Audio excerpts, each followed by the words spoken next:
Olá, amados, graça e paz. Com muita alegria que estou novamente com vocês para dar continuidade ao nosso estudo na Carta aos Gálatas, onde nós estamos aprendendo o que é ser verdadeiramente livre. E hoje nós vamos ler o capítulo 2, dar continuidade e encerrar o capítulo 2, do versículo 11 ao versículo 21, que diz assim a palavra do nosso Deus. Quando, porém, Cefas veio a Antioquia, resisti-lhe face a face, porque se tornara repreensível. Com efeito, antes de chegar alguns da parte de Tiago, comia com os gentios. Quando, porém, chegaram, afastou-se e, por fim, veio apartar-se temendo os da circuncisão. E também os demais, judeus, dissimularam com ele, a ponto do próprio Barnabé ter se deixado levar pela dissimulação deles. Quando, porém, vi que não procediam corretamente, segundo a verdade do Evangelho, disse a Cefas, na presença de todos: Se, sendo tu judeu, vives como gentil e não como judeu, por que obrigas os gentios a viverem como judeus? Nós, judeus por natureza e não pecadores dentre os gentios, sabendo contudo que o homem não é justificado por obras da lei, e sim mediante a fé em Cristo Jesus. Também temos crido em Cristo Jesus, para que fôssemos justificados pela fé em Cristo, e não por obras da lei. Pois por obras da lei ninguém será justificado. Mas, se procuramos ser justificados em Cristo, fomos nós também achados pecadores? Dar-se ao caso de ser Cristo ministro do pecado? Certo que não. Porque, se torna a edificar aquilo que destruí, a mim mesmo me constituo transgressor. Porque eu, mediante a própria lei, morri para a lei, a fim de viver para Deus. Estou crucificado com Cristo. Logo, já não sou eu quem vive, mas Cristo vive em mim. E esse viver que agora tenho na carne, vivo pela fé no Filho de Deus, que me amou e a si mesmo se entregou por mim. Não anulo a graça de Deus, pois, se a justiça é mediante a lei, segue-se que Cristo morreu em vão. Nós temos visto nos nossos outros estudos que Paulo escreve essa carta para defender o seu ministério e para defender o evangelho. Ele escreve contra os judaizantes, que eram pessoas que criam em Cristo Jesus, criam que Jesus era o Messias, porém acreditavam que além de crer em Jesus, era necessário algo a mais para ser salvo. Você precisava guardar a lei, deixar de comer certas coisas. E Paulo nos mostra claramente que aqueles que vão além do verdadeiro evangelho devem ser considerados malditos, anátemas. Nós já vimos isso. E agora, nesse trecho em especial, Paulo ele usa um exemplo prático onde Paulo, teve que repreender Pedro para nos mostrar a verdade do Evangelho. Então, a primeira coisa que nós vamos trabalhar hoje é a verdade do Evangelho. Depois, Paulo começa a trabalhar a justificação pela fé em Cristo Jesus. E ele encerra o capítulo falando da nova vida em Cristo Jesus. E há essas três características da vida cristã que eu quero trabalhar com vocês no dia de hoje. Mas antes de trabalhar na questão da verdade do Evangelho, é importante nós ressaltarmos que mesmo os grandes líderes não estão isentos de errar, de cair no erro, de falhar e também de serem repreendidos. O texto começa falando que Pedro, Cefas aqui, ele vai a Antioquia, onde estava Paulo. E Pedro está em comunhão com os gentios, que agora são irmãos em Cristo Jesus, que se converteram ao cristianismo, até que chega uma comitiva vindo de Jerusalém, da parte de Tiago. Tiago era um dos líderes em Jerusalém, o irmão do Senhor Jesus, e era um dos principais líderes em Jerusalém. E essa comitiva fazia parte dos judaizantes, de pessoas que criam que os gentios deveriam se circuncidar, deveriam seguir certas leis judaicas. E Pedro está ali em comunhão com esses irmãos gentios, mas quando chega esse pessoal da parte de Tiago, eles começam a se afastar, até se afastar completamente. Por medo, o texto fala, Paulo encerra o versículo 2 dizendo assim, temendo da circuncisão. Por medo daqueles. E aí Pedro, como era um líder, era um grande líder da igreja na época, a sua atitude fez com que os demais cometessem erro também. Que daí o versículo 3 diz, e também os demais judeus dissimularam com ele, a ponto de o próprio Barnabé, um companheiro de Paulo, alguém que havia evangelizado juntamente com Paulo muitos gentios, sem jamais cobrar circuncisão, ou cobrar nada mais além do Evangelho de Jesus Cristo, ele também acaba se afastando. E aí Paulo repreende Pedro, na frente de todos, diz o texto. E Paulo diz, você é judeu, mas você não vive como judeu. Por que você quer que os gentios vivam como um judeu?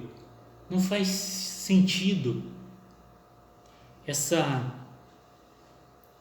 tua hipocrisia, porque é isso que Pedro e os demais fazem aqui nesse momento. E até há uma versão que usa exatamente essa palavra hipocrisia para a atitude deles.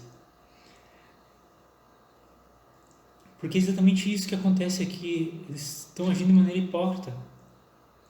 Porque eles estavam, juntamente com os demais irmãos, estava tudo bem na comunhão ali, mas quando os judeus chegam, e eram judeus cristãos, quando eles chegam, Pedro e os demais se afastam. E aí Paulo repreende. E isso nos mostra que realmente, mesmo os grandes líderes, mesmo os homens de Deus, estão sujeitos ao erro, estão sujeitos a falhar, pastores estão sujeitos a falhar, presbíteros, diáconos, porque todos nós somos iguais, somos cristãos, mas a natureza pecaminosa ainda está em nós, e a gente luta contra ela diariamente. Então, infelizmente, ainda é possível que homens de Deus, verdadeiramente crentes em Cristo Jesus, ajam de maneira hipócrita e caiam no erro.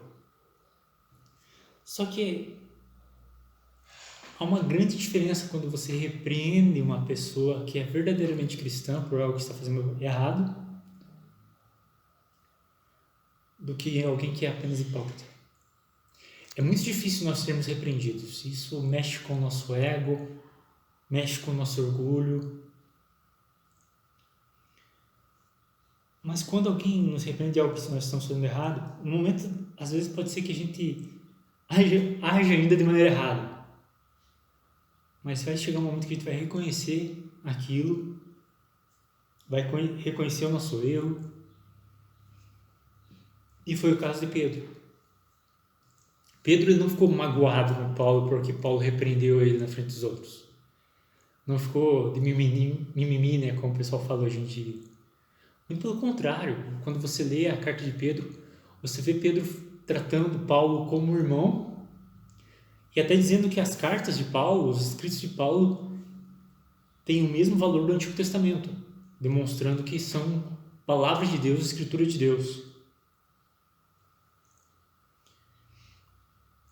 Então, um líder de verdade, um homem de Deus, uma mulher de Deus, de verdade, que realmente crê em Cristo Jesus, se vier a errar e vier a ser repreendido,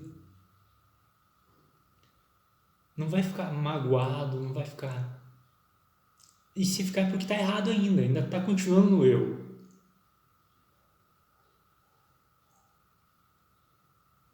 Porque quando nós erramos, quando nós falhamos, se a gente não reconhecer isso, Deus vai usar pessoas para nos corrigir. E graças a Deus por isso, porque Deus diz que Ele disciplina aqueles que Ele ama. Se você está no erro, você continua no erro, continua no pecado, isso é normal, e não há repreensão, e você continua nisso, é algo que serve de alerta para você, porque talvez você não tenha nascido de novo. E veja, não existe aquela também de não toque no ungido de Deus. Se um líder errou, se o pastor da sua igreja errar, se eu vier errar, e você vê o erro, não fique com medo de repreender essa pessoa. Ah, não, ele é pastor, eu sou um simples crente. Não existe isso em Cristo Jesus.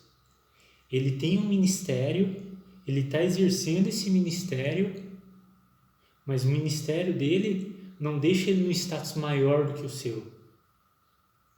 Não está mais próximo de Deus do que você. Isso não existe. Ele foi chamado por Deus para instruir o povo de Deus, para cuidar do povo de Deus, para orientar o povo de Deus, e ele vai prestar contas disso para Deus um dia. Mas ele não está num nível maior. Isso não existe. Aos pés da cruz, o chão é nivelado. Todos nós estamos aos pés da cruz de Cristo. Todos nós somos pecadores, carecemos desesperadamente de Cristo Jesus. Precisamos dele. E quando reconhecemos isso, que nós somos salvos. E aqui que é a verdade do Evangelho que Paulo está preocupado aqui. Porque qual que era o problema dessa atitude de Pedro? Se Pedro agisse dessa maneira e Paulo não fizesse nada nesse momento, ainda hoje, todos os cristãos deveriam oferecer sacrifícios, ser circuncidados, guardar os dias festivos, como era no Antigo Testamento. Então, graças a Deus por essa atitude de Paulo. E Paulo está aqui defendendo a verdade do Evangelho. Qual que é a verdade do Evangelho? Nós não precisamos dessas coisas para sermos salvos. Nós precisamos de Cristo Jesus.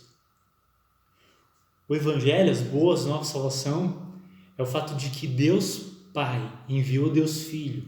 E Deus Filho se encarnou, se fez homem, viveu uma vida de perfeita obediência. E morreu numa cruz pelo meu e pelo seu pecado. Para que nós, crendo nisso, nós tenhamos a vida eterna. Apenas isso? Sim, apenas isso. Apenas modo de dizer, né? Porque é tudo isso. Pense, o Deus Todo-Poderoso, na pessoa do Filho, se encarnou, se fez homem e morreu numa cruz no nosso lugar, pelos nossos pecados. É muita coisa. O sacrifício de Cristo tem um valor infinito. É muito mais valoroso, mais valioso do que qualquer boa obra que nós possamos fazer. Do que qualquer obra da lei. E aí Paulo até termina esse capítulo dizendo assim: se a justiça é mediante a lei, segue-se que Cristo morreu em vão. Ao colocarmos algo a mais para a salvação, além da confiança em Cristo Jesus, Paulo diz que é como se Cristo tivesse morrido em vão. A gente está dizendo que o sacrifício de Cristo não foi suficiente. Essa era a grande problemática aqui. Por isso que Paulo repreende eles, porque eles não procediam corretamente com a verdade do Evangelho. Qual que é a verdade do Evangelho? Cristo morreu por nós pecadores, deu a vida por nós, morreu numa cruz, ressuscitou o terceiro dia, está vivo. E o que Ele fez por nós é suficiente para a nossa salvação. Nós já tratamos sobre essa suficiência lá em Colossenses, quando nós estudamos sobre Colossenses. E nós vimos que realmente o que Cristo fez é suficiente, não precisa de mais nada. Não há mais nada que seja necessário para a nossa salvação além da obra de Cristo Jesus. Porque em Cristo Jesus todos os nossos pecados foram cancelados. É como se nós nunca tivéssemos pecado. Todos os nossos pecados foram cancelados, toda a nossa dívida foi paga. Toda a nossa lista de pecado foi cancelada na cruz de Cristo. E mais que isso, agora entra a segunda parte do que eu quero falar com vocês. Além de Cristo levar sobre ele os nossos pecados, morrer pelos nossos pecados, ele ressuscita para nos dar sua justificação. E o que é justificação? Justificação é Deus colocar a justiça de Cristo em nós. Quando eu creio em Cristo Jesus, quando eu me arrependo dos meus pecados, reconheço que sou um pobre miserável pecador, me lanço nos braços do todo-poderoso Salvador Cristo Jesus, eu recebo o perdão, mas além disso eu recebo a justificação. A justiça de Cristo é colocada sobre mim. É como se eu tivesse sempre cumprido de maneira perfeita a lei de Deus.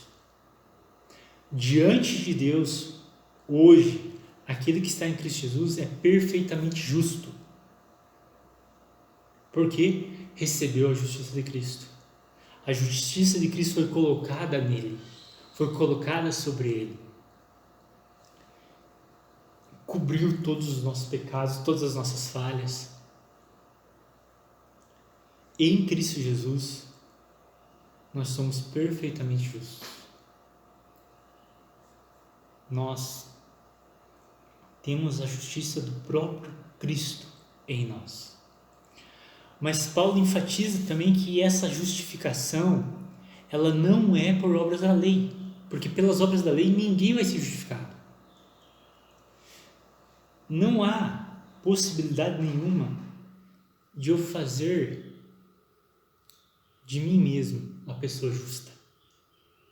Não há. Não há possibilidade nenhuma de eu me tornar justo por mim mesmo. Mesmo no Antigo Testamento, os justos do Antigo Testamento, eles foram justificados porque creram na promessa que o Messias viria. Creram em Cristo, no Cristo. O Messias é Cristo. Creram no Cristo de Deus. E essa fé foi imputada sobre eles como justiça. Assim também, nós somos justificados por Cristo, por causa de Cristo Jesus, por causa do que Cristo fez, por causa de quem Cristo é. Nós somos justificados mediante a fé em Cristo Jesus, não pelas obras da lei. Porque pelas obras, ninguém jamais foi, é ou será justificado diante de Deus. Não há como. Não há como você fazer por merecer a salvação, a justificação e a tua aceitação diante de Deus.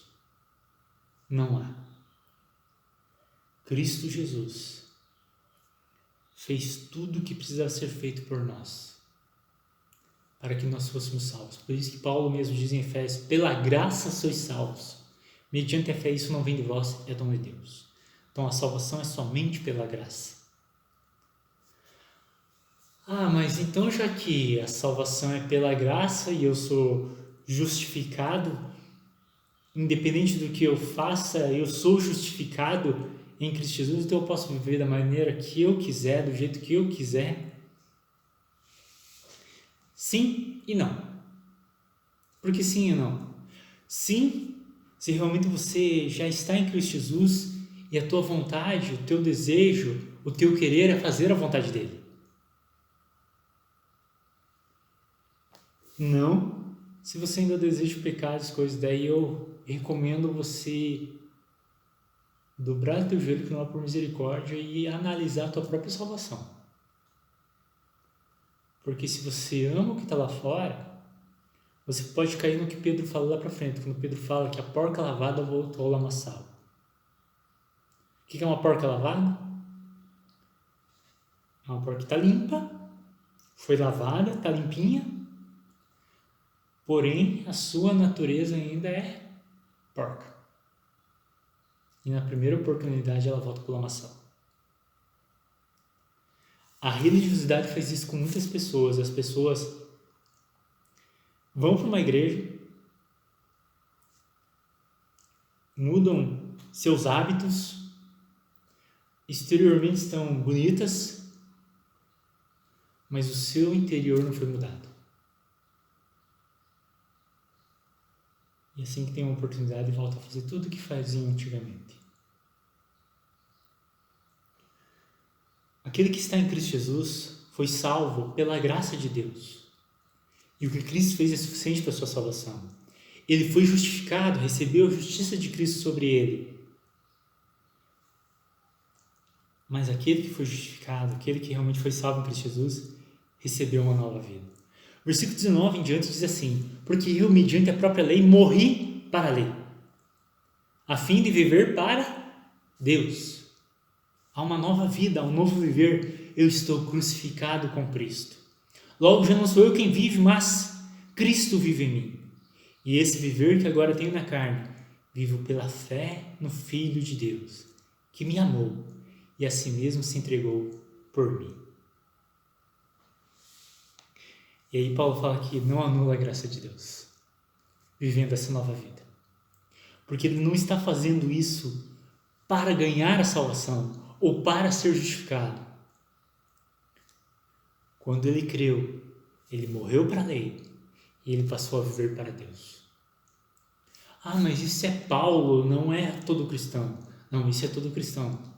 Se você for lá para 2 Coríntios capítulo 5, quando Paulo fala aquele versículo, aquele que está em Cristo, nova criatura é, as coisas velhas já se passaram, tudo se fez novo, ele está falando sobre todos os cristãos, sem exceção.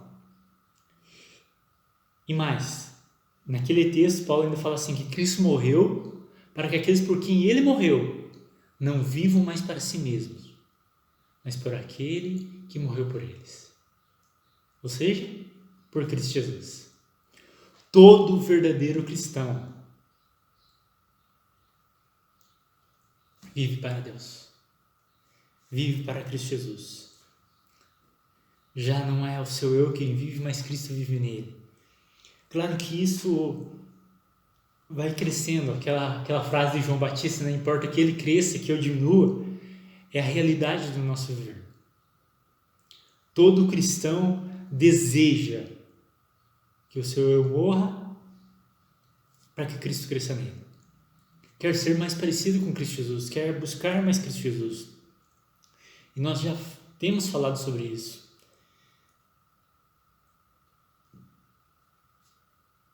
Então, alguém diz assim, não, já que eu já sou salvo, já estou justificado, eu vou viver lá como o mundo vive. Eu posso, eu não perco a salvação e não perdo mesmo. Quem é salvo não perde a salvação. Mas a questão é que quem é salvo também vive para Cristo e não mais para si mesmo. Isso aqui é cristianismo básico. Jesus mesmo diz: se alguém quer me seguir, dia após dia, faça o quê? Negue-se a si mesmo. Tome a sua cruz e siga-me. É cristianismo básico isso. Isso não é algo para Paulo, para o apóstolo Paulo apenas. Isso é algo para todo verdadeiro cristão. Infelizmente, na nossa caminhada, a gente ainda vai errar, a gente vai se tornar digno de repreensão, a gente vai pisar na bola, a gente vai agir com hipocrisia algumas vezes. Infelizmente, no nosso caminhada cristã, isso pode acontecer. Provavelmente vai acontecer algumas vezes. Mas isso não é mais o normal. São falhas, são tropeços no caminho. Porque o que é o normal da vida cristã? Viver para Cristo.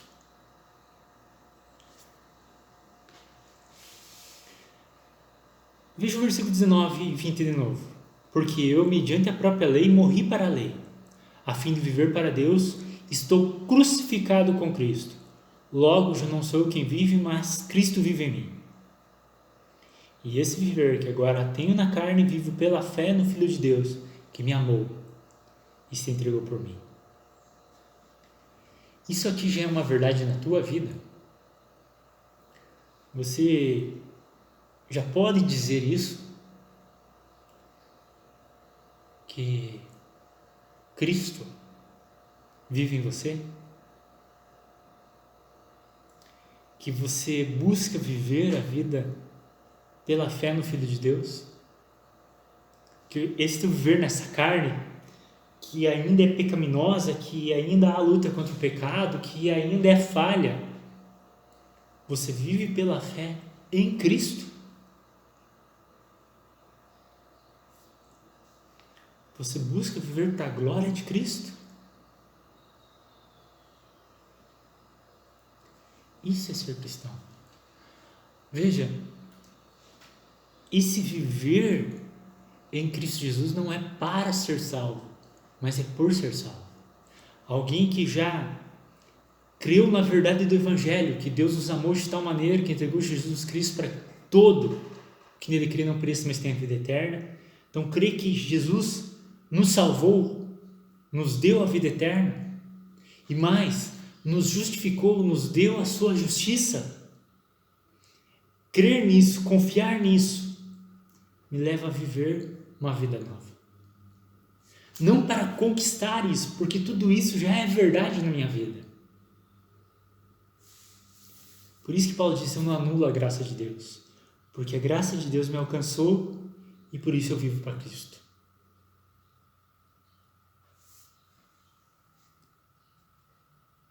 Isso tem que ser verdade na tua vida se você está em Cristo Jesus. A tua vida tem que ser diferente. Diferente das pessoas que você conhece que ainda não estão em Cristo Jesus. Ser cristão é muito mais que colocar uma Bíblia debaixo do braço e ir para a igreja. Isso qualquer pessoa faz. Se você vê na história, você vê fotos de Adolf Hitler saindo de uma igreja. E geralmente por causa dessas pessoas que ateus e pessoas não crentes criticam a igreja. Só que isso não é igreja. Isso é uma pessoa que vai à igreja. Porque a igreja de Cristo é a igreja onde ela estiver. Ela vai refletir e glorificar a Cristo onde ela estiver. Pode falhar sim, a gente viu Pedro falhando. Pode errar sim, infelizmente, mas é como a palavra diz, erro, é uma falha. Não é o normal mais na nossa vida, no nosso viver. Porque o nosso viver é isso. Logo, já não sou eu quem vive, mas Cristo vive em mim. E esse viver que agora tenho na carne, vivo pela fé no Filho de Deus, que me amou e a si mesmo se entregou por mim. Isso é cristianismo. E viver isso nos liberta. Nos liberta da religiosidade de que você tem que fazer certas coisas para ser salvo. Não, eu não preciso fazer certas coisas para ser salvo. Eu creio em Cristo Jesus e sou salvo. Já sou salvo. E porque eu sou salvo, eu não preciso mais viver por pecado também. Eu posso viver para Cristo, para a glória dele, para glorificá-lo no meu dia a dia, na minha vida. Isso é cristianismo. Essa é a vida de alguém que realmente vive verdadeiramente livre. Não é mais escravo do pecado, apesar que às vezes o pecado ainda o incomoda, às vezes ainda falha, mas não é escravo da religiosidade, que fica preso em pode ou não pode. É alguém que vive para Cristo Jesus. É alguém que está verdadeiramente livre para adorar a Cristo, viver para a glória de Cristo. Pois já não somos nós que vivemos, mas Cristo vive em nós. E eu quero orar por você nesse momento para que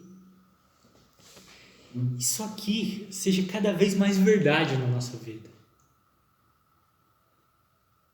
Que realmente Deus nos ajude a evitar as falhas, mas crer e descansar que a salvação é pela graça, a justificação é mediante a fé em Cristo Jesus, mas tudo isso nos leva a uma nova vida. Vamos orar por isso? Pai, nós te louvamos e te agradecemos pela tua palavra.